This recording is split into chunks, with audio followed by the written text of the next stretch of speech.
Linear equation in two variable. Two variable मतलब आपके पास में दो ऐसे वेरिएबल्स होंगे। वेरिएबल्स क्या होते हैं? जिनकी वैल्यू यस, दो ऐसे टर्म्स, दो ऐसे एक्सप्रेशंस होंगे आपके पास में जिनकी वैल्यू क्या करेगी आपके पास में वेरी करेगी। जिनकी वैल्यू क्या करेगी वेरी करेगी। जब हम बात कर रहे हैं आपके पास में लीनियर इक्वेशन की, पहले तो देखो equation, what's an equation? Equation भाई जिसमें इक्वालिटी हो। Linear equation in two variable, यही है।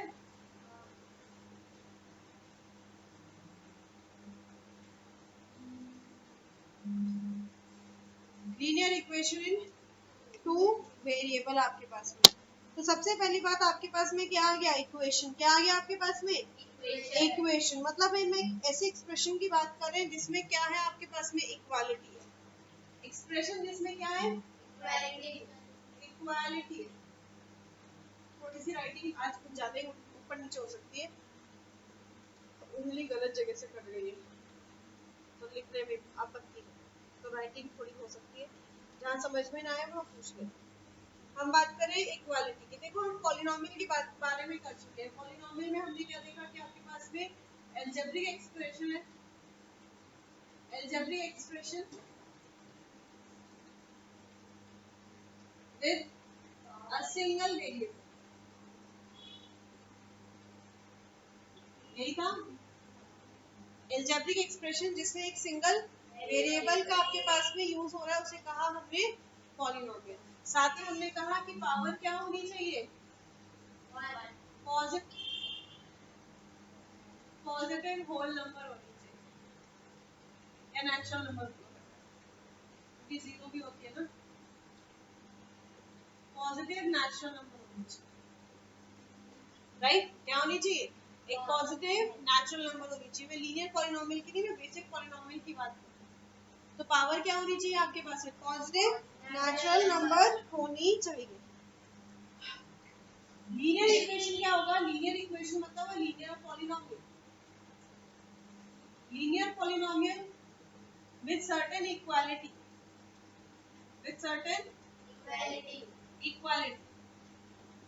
भाई किसी एक चीज के इक्वल है हमारे पास में, क्या है? किसी एक चीज के इक्वल है आपके पास में, तो हम कहेंगे आपके पास में क्या है? It is linear polynomial, is called linear equation. एक लीनियर पॉलिनोमियल, लीनियर मतलब जहां डिग्री क्या है?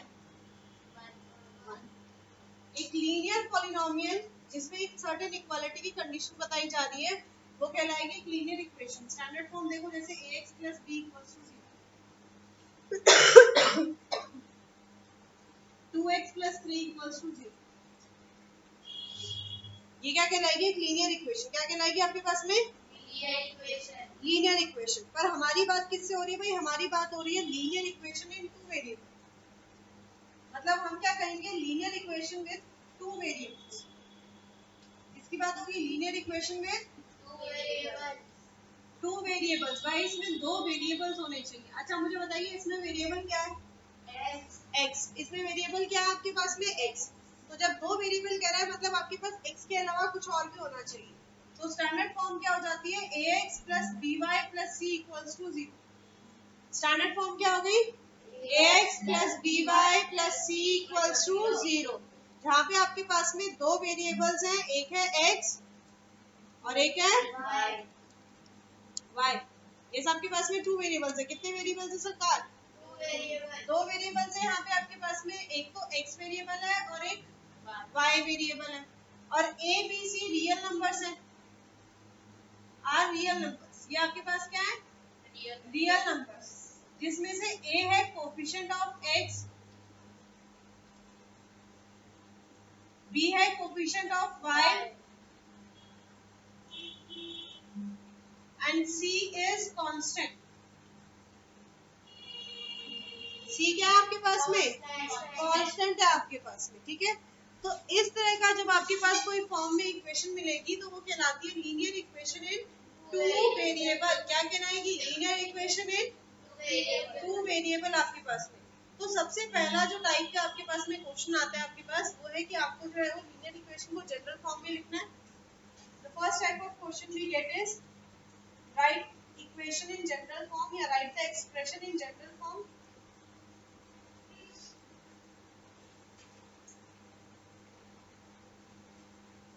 and find coefficient of x and y। x और y के जो है वो कोफिशिएंट निकालने हैं। क्या करने हैं भाई? कोफिशिएंट निकालने हैं। और कैसे निकालने हैं? पहले आपको जो है वो इसको जनरल फॉर्म में लिखना है और उसके बाद में आपको इसके कोफिशिएंट निकालने हैं। जैसे पहला इक्वेशन है आपके पास में 3x minus 2y equals to 5। 3x minus 2y equals to 5। क्या ये जनरल फॉर्म में है? नहीं है जनरल फॉर्म में। क्यों नहीं है जनरल फॉर्म में? कांस्टेंट को उठा के इस तरफ ले आएंगे पहले, तो इसका जनरल फॉर्म क्या बन जाएगा? 3x minus 2y plus 5 sorry minus 5 equals to 0। ये तो यहाँ आके बैठ तो क्या?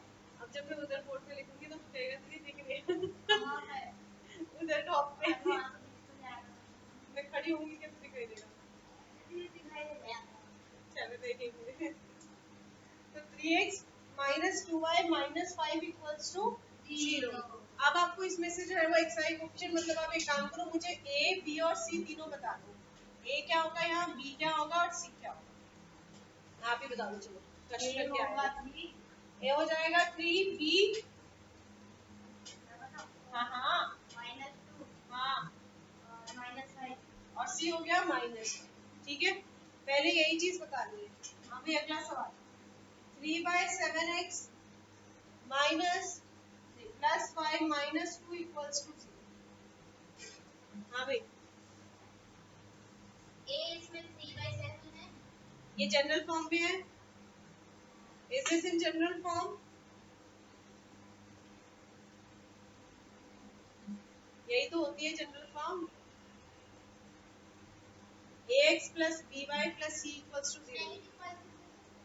उससे कोई फर्क नहीं पड़ता है।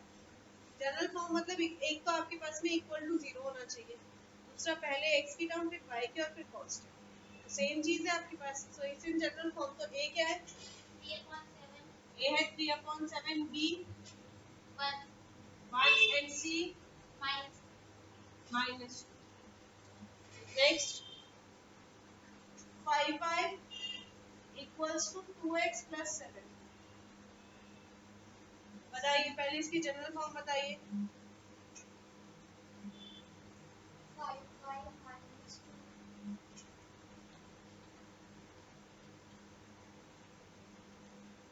0 is equal to 2x plus 7 minus 5। उस तरफ भाई पहले x की टर्म होगी तो 2x plus 7 है minus 5 हो जाएगा। जब उधर जाएगा तो 2x minus 5 plus 7 equals to 0। पहले x फिर y और फिर कांस्टेंट।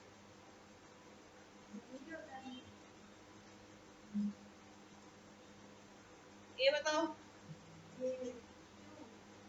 a2 b minus 5 और c बहुत बढ़िया बहुत बढ़िया। क्या खा के आए हैं? कितना खुश हो जाते हैं एक क्वेश्चन का जवाब कर दिया। Okay next 18 minus 72x equals to 8। दसो यारा -72x plus 18 -8 गुड। बताइए a हो जाएगा -72, b हो जाएगा 18, c हो जाएगा -।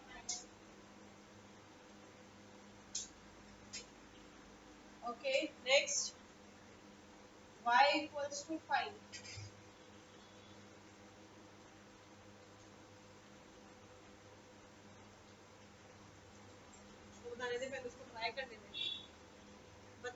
जल्दी बताओ। 5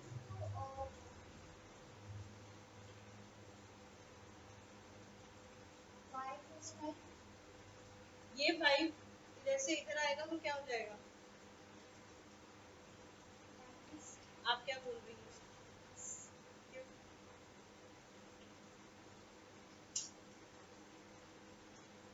y माइनस 5 इक्वल्स टू 0। यहाँ a क्या होगा? क्या a क्या होगा? x की टर्म दिखाई दे रही है इधर? दिख रही है? फिर x की कोई टर्म नहीं है, इसका मतलब आपके पास में x की टर्म 0 है। 0 तभी होगी जब x का कोफिशिएंट 0 होगा। तो a हो गया 0,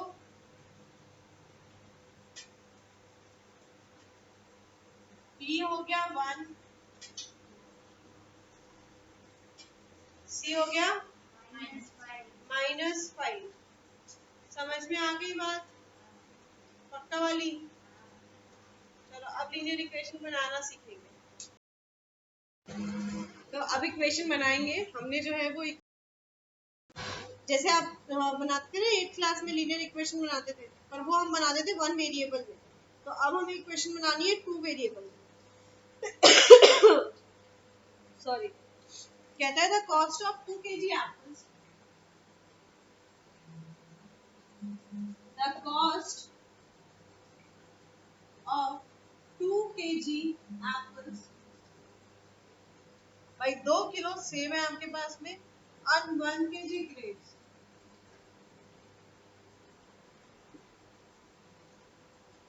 and 1 kg of grapes was found rupees 160। कितनी है भाई? 160, 160 रुपए। After a month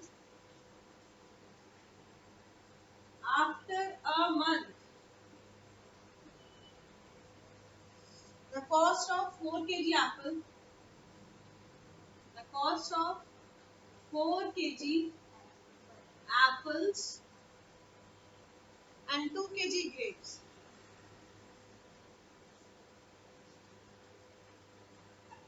was rupees 300। कहता है एल्जेब्रिकली इसको बताओ क्या होगा। अब जो चीज हम उस वक्त करते थे वही अभी करेंगे। क्या करना है? जो अननोन क्वांटिटी है उसको क्या मानना है? x मानना है, पर अब यहाँ पे 2 वेरिएबल है तो x भी मानेंगे और y भी मानेंगे। तो अननोन क्वांटिटी क्या है? कॉस्ट है किसके? हाँ, तो कॉस्ट ऑफ एप्पल्स को क्या मानेंगे? x। Cost of grapes y। अब अकॉर्डिंग टू द क्वेश्चन देखो, कितने किलो एप्पल? 2। तो 1 किलो का x, 2 किलो का 2x। फिर ग्रेप्स 1 किलो है तो y इक्वल्स टू 160। ऐसे ही दूसरे में करेंगे, क्या हो जाएगा? 4x plus 2 kg equals, sorry 4x plus 2y equals to. समझ में आ गई बात? पक्का वाली? यहाँ पे आपको कोई डाउट है? नेक्स्ट करें? चलिए बहुत बढ़िया। नहीं अभी सॉल्व नहीं करना, अभी पहले सिर्फ इक्वेशन बनाना सीखो। जब 2 एक इक्वेशन सही से बना लोगे तो उसके बाद में दूंगी सॉल्व करने के लिए, फिर तू रो लेना ऐसा क्यों होता है इसमें।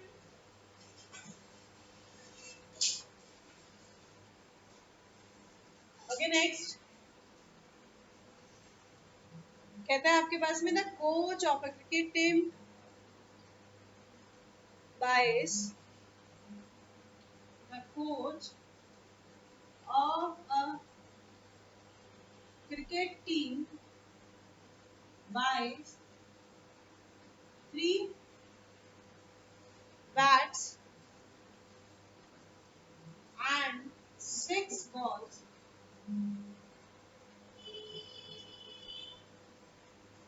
for rupees 3906।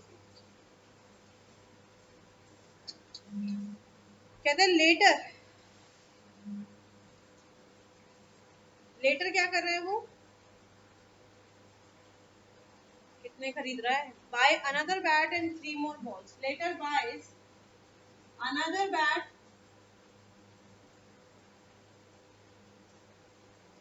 and 3 more balls for ₹1300। इसके लिए बनाना है, चलो बताओ किसको x मानेंगे किसको y, बैट को x मानेंगे,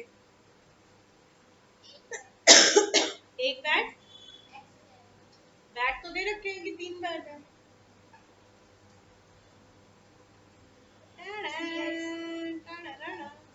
x क्या होगा, अरे बैट तो दिया हुआ है ना 3 बल्ले, हाँ तो कॉस्ट को मानेंगे ना, बैट को x नहीं मान रहे मेरे बच्चे, कॉस्ट को मान रहे हैं, किसको, तो एक बैट की कॉस्ट को, कॉस्ट ऑफ 1 बैट भी x और कॉस्ट ऑफ y, कितने बैट, 3x, तो 3x प्लस कितनी हुआ 6y इक्वल्स टू, बेटा इनके पीछे पीछे नहीं, कभी आगे बोल ताकि ये तेरे पीछे पीछे बोले। अगले वाले में कितने बैट, एक ही बैट है तो एक बैट की कॉस्ट x, कितनी बॉल, तो कितनी, बन गई इक्वेशन, समझ में आई बात, ओके वाली, फटाफट नोट करो। चलिए इक्वेशन बन गई थी ना, एक दो इक्वेशन और बनाएंगे, चलो फिर फटाफट करेंगे बारी बारी से। क्वेश्चन नंबर क्या है, कितने करा दिए, बस we just did 2 questions।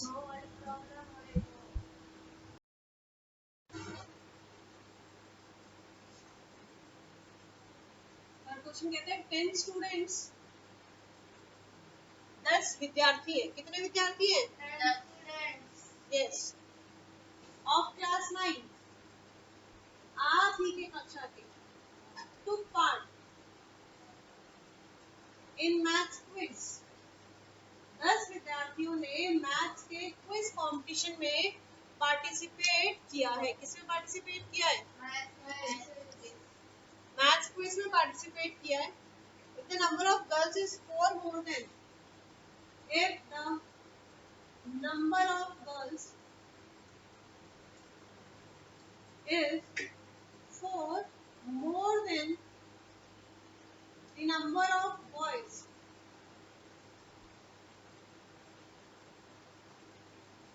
बताइए जी इक्वेशन, बोलिए जी सरकार, बोलिए बाबू, किसको मानोगे x, okay, net number of boys dx, ठीक है,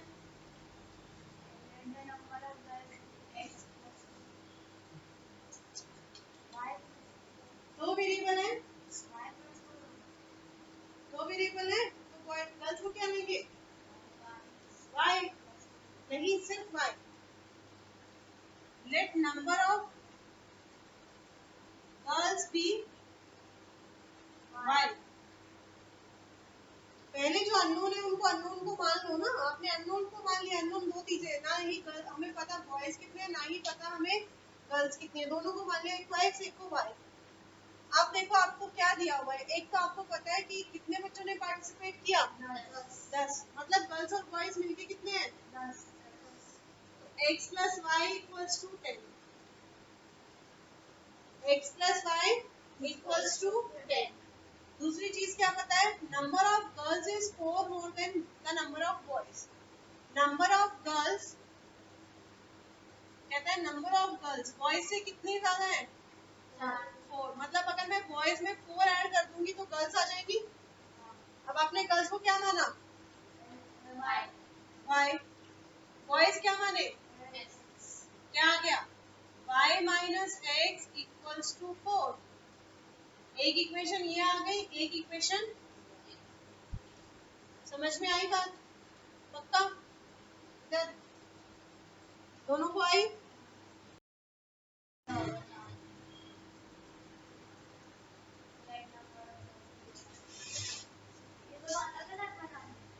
हाँ जब एक वेरिएबल है तो एक इक्वेशन बनती है दो वेरिएबल तो दो बनेगी यही तो बोले थी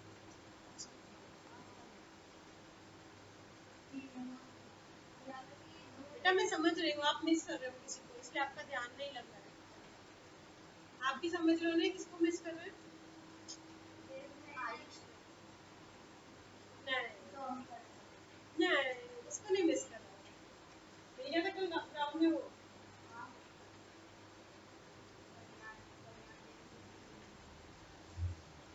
कंजी कुंजी हो गया next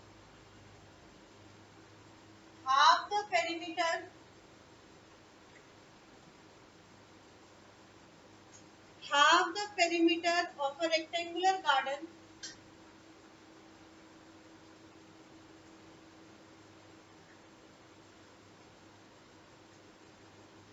half the perimeter of a rectangular garden whose length is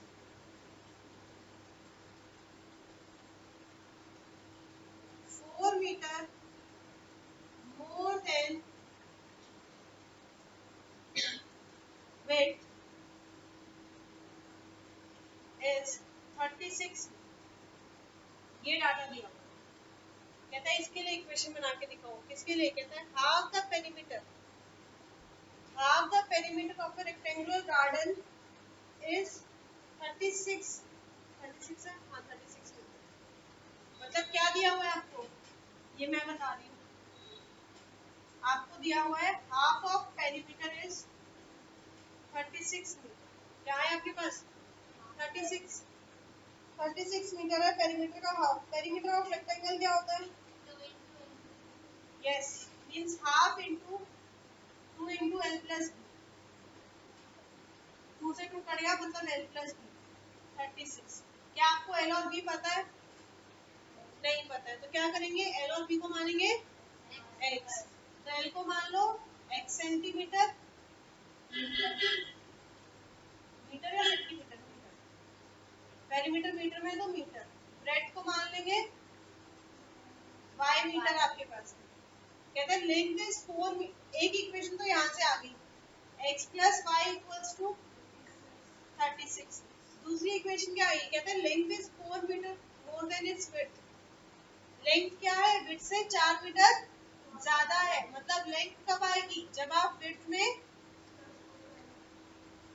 plus 4 करेंगे जब आप विड्थ में प्लस 4 करेंगे तो लेंथ क्या है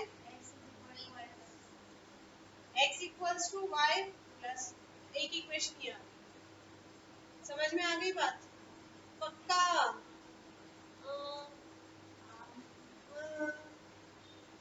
पक्का समझ में आ गई अगले पढ़े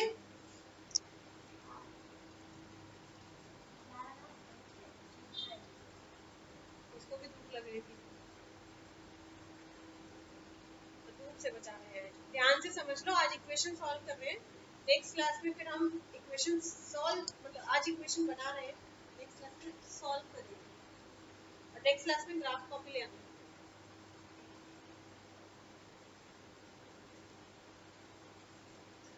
आप समझ में आ रहा है तो नहीं बोला स्कूल वाले की तरह समझ में नहीं आया क्या करा दिया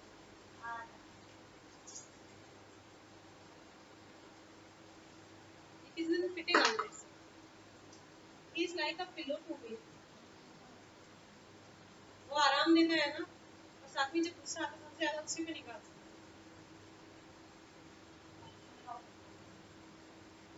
पत्थर का बन जाऊंगा देखिए कितने पत्थर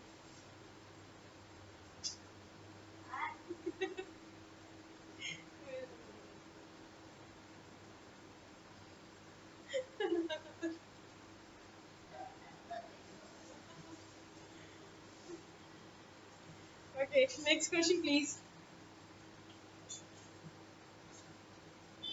question number 5 कहता है the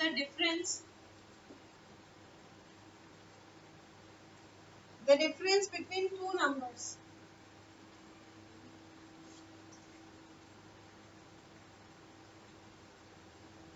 the difference between two numbers is 26 and one number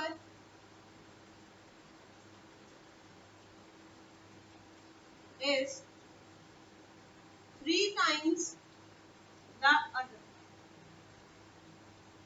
बताओ भाई क्या करेंगे?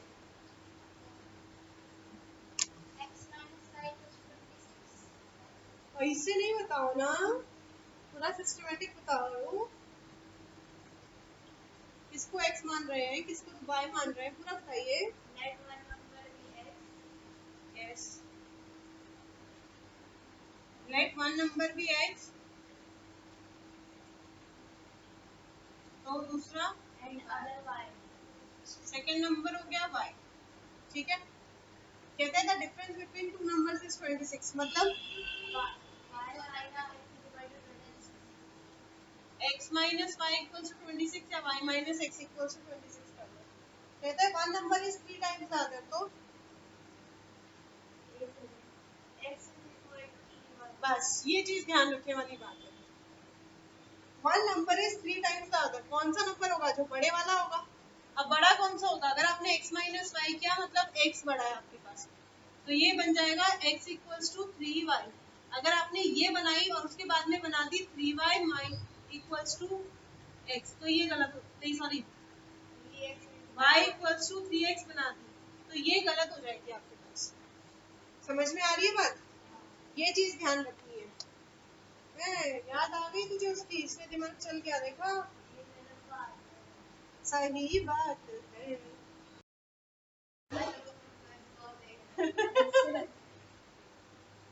अरे इधर देखो, कहता है a fraction becomes 9 by 11 if, कहता है बन जाता है 9 by 11 if 2 is added to numerator में आप 2 ऐड कर दो और डिनोमिनेटर दोनों में ऐड कर दो। भाई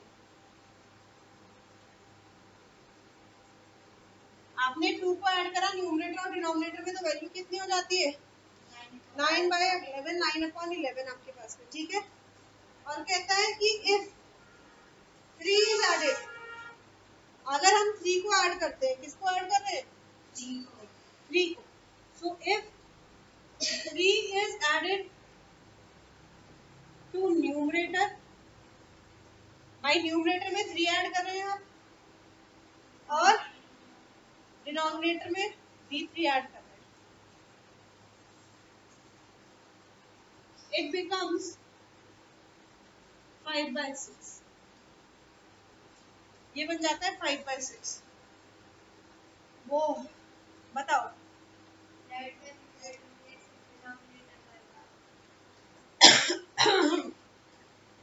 ठीक है, न्यूमरेटर को मान लिया x और डिनोमिनेटर को मान लिया y, तो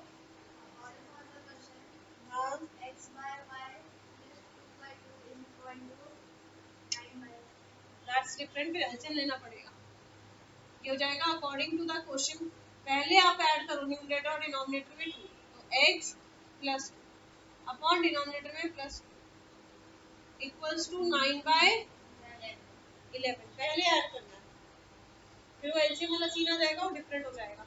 ऐसे ही दूसरे केस में भी क्या करेंगे? पहले ऐड करेंगे x plus 3 upon y plus 3 equals to 5/6। अब सॉल्व करके दिखाना है, ये इक्वेशन इतने में नहीं छोड़ना, क्रॉस मल्टीप्लाई करके सॉल्व करके इनको सिंपल फॉर्म में ax प्लस by के फॉर्म में चेंज करना है। हाँ, cross multiply 11 into X plus 2 and 9 into Y plus 2, फिर सिंप्लीफाई करके आपको बताना है कि इसकी वैल्यू कितनी आ रही है। समझ में आ गई बात?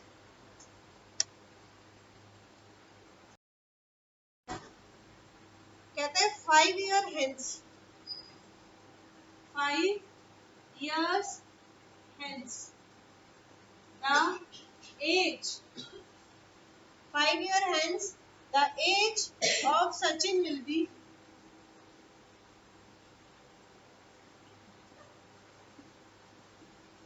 3 times. बेटा थोड़े आप भी कोशिश करो. That of his son.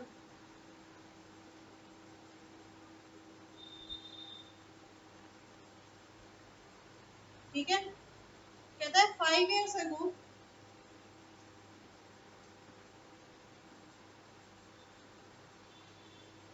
5 years ago Sachin's age was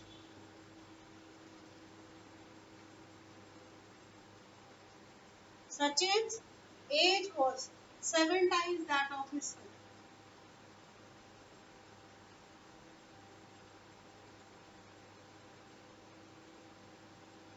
बताओ ये कैसे हो रहा है?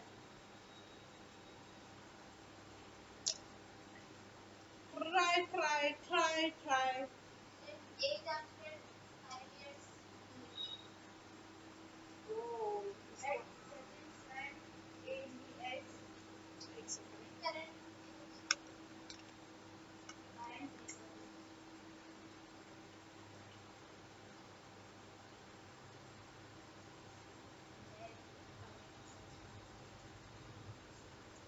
let current age be X. Let Sachin's son current age be X.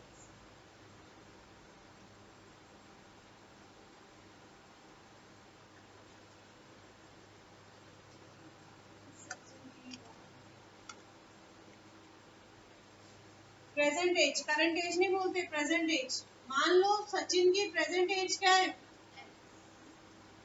Present age is X. तो 5 year hence मतलब उसके फादर की क्या हो जाएगी? Y. फादर की क्या हो जाएगी? Y. तो 5 year hence का मतलब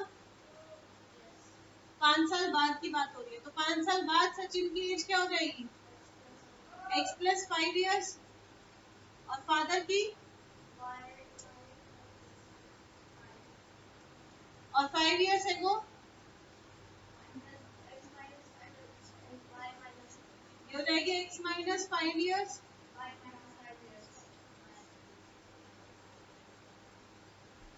ठीक है. अब कहता है 5 years ago the age of Sachin will be 3 times that of his son.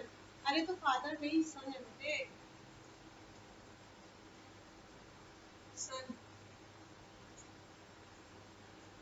कहता है 5 साल पहले सचिन जो है अपने बेटे की एज के 3 टाइम था.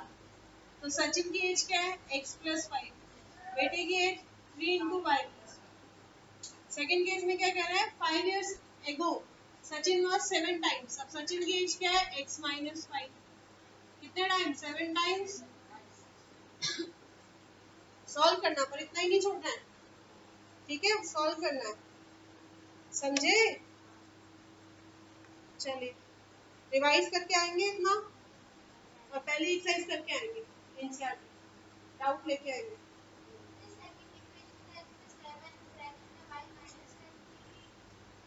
हाँ सॉरी y minus 5 5 साल पहले है ना.